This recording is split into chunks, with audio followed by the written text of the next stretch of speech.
In this example, we're going to talk about draining a tank. Here we have the number of gallons of water in a tank, t minutes after the tank has started to drain, is given by this Q function. Q of t equals 200 times the quantity, 30 minus t squared. How fast is the water draining out at the end of 10 minutes? So how fast? That's a rate. We're being asked to find a rate. And what we know is a rate is derivative. So that's the derivative. How fast is the water running out at the end of 10 minutes? So that's going to be t equals 2. And what is the average rate at which the water flows out during the first 10 minutes? So average rate, that's going to be more like what would be the slope. All right, so let's think about this. We're starting with this Q of t function. And essentially, because we're in the derivatives chapter and we're in calculus, we know we're going to have to take the derivative. At this point, we don't know the chain rule. So we have to think of a way to make this look like a polynomial. I can't use my product rule here because I have this squared, okay? If there was no squared, I could use my product rule, but because this is squared, I have to deal with that first. That's going to mean we would use the chain rule, which we get to in a following section. So my function Q of t, if I FOIL, that would give me 900 minus 60t plus t squared. And I can distribute that 200. Q of t equals 180,000 minus 12,000 t plus 200 t squared. So that represents the number of gallons physically in the tank. If we want to know the rate or how fast, that means we need to find Q prime of t. So the derivative of 180,000, that's the derivative of a constant, which would be 0.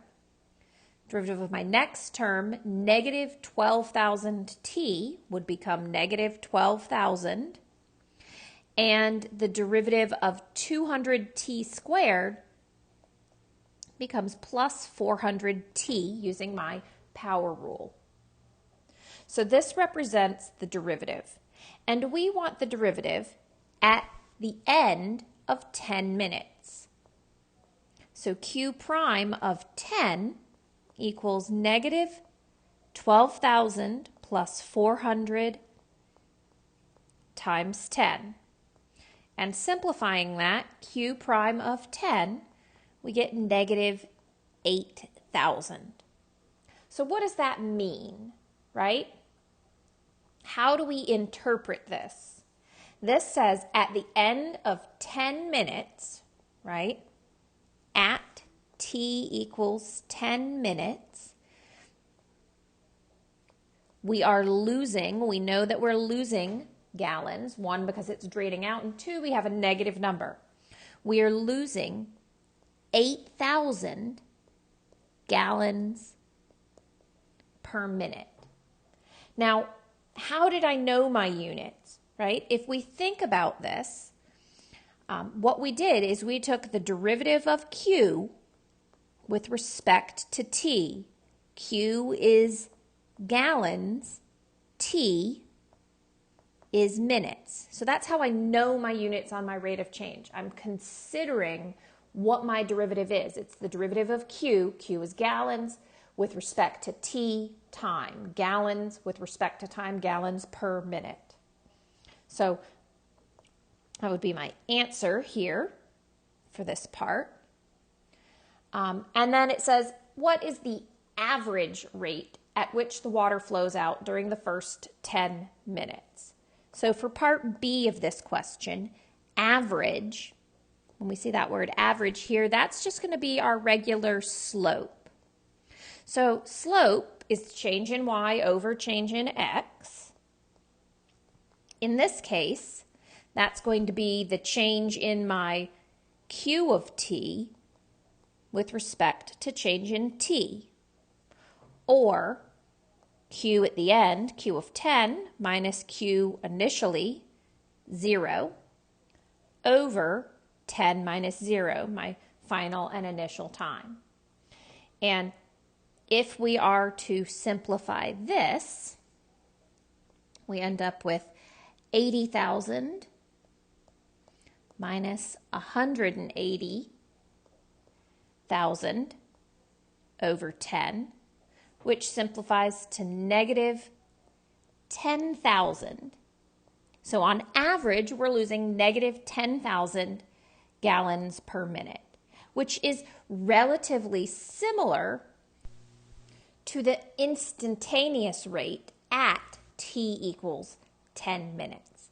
So, 10,000 is similar to 8,000, given the scope or the volume, the quantity of the numbers that are given in the problem.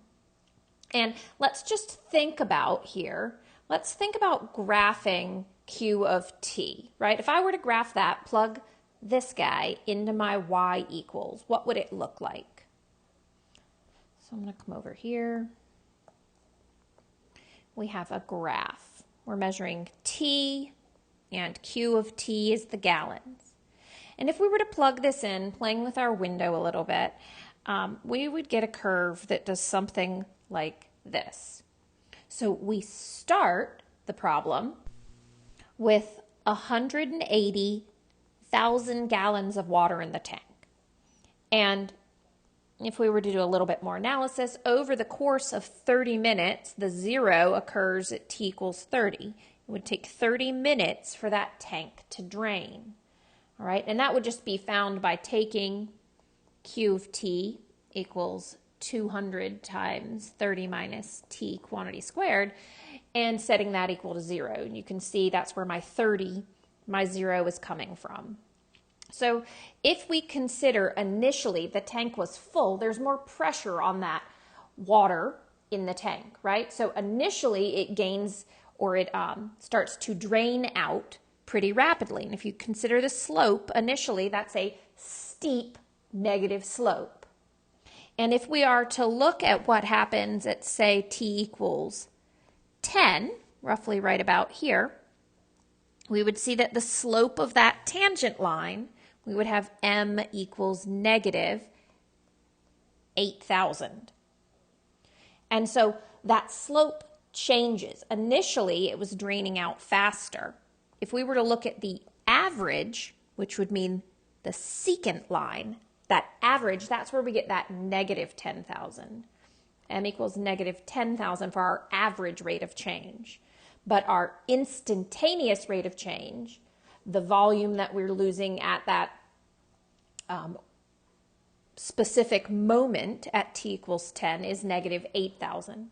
And eventually there's less water in the tank. And so, when you look at down here at like say 29 or 28 minutes, that slope is almost 0 because it's essentially stopping to drain out. There's no pressure. It's just trickling out at the end.